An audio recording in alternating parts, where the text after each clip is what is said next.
organisations for 50 years, one way or another. So there are occasions when you should do it on television and be talking about it, and there are other occasions in which you should look at an animal, the natural history of the world, just as natural history, and why not? Yes, absolutely.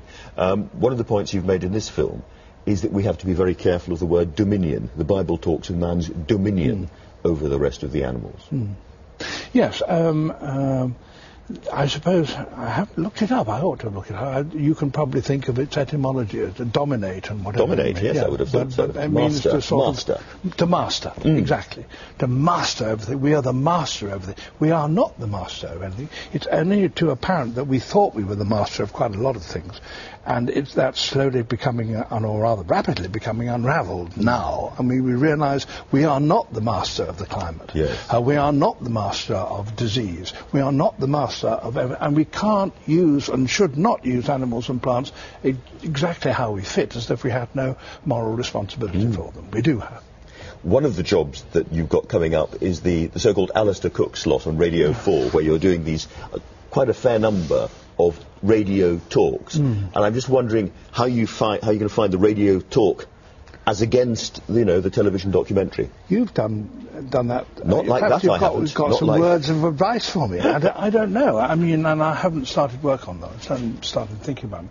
But radio is a lovely medium, which I like very much and have enjoyed it very much. And anybody who enjoys talking or conversation or storytelling or whatever must love radio. Yes. BBC, which you have been so much a figurehead for so many years, has been a bit of trouble recently. What do you feel about some of these controversies? Not specifically. Do you think the BBC is going through a very difficult time in terms of getting a beating up? Yeah, I mean, broadcasting is changing, as we know. I mean, day by day it's altering. The technical possibilities have become so changed and so enlarged and so on, and necessarily the BBC has to change its stance and its position.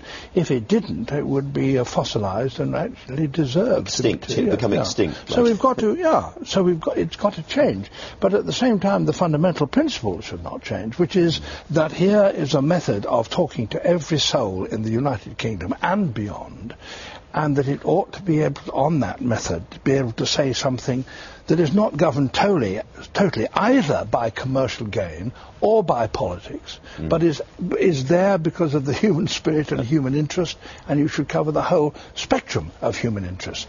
Some will have big audiences and some will have small audiences, but if you neglect any of them, you're diminishing your success. I've never heard it better put. Thank you very, very much indeed.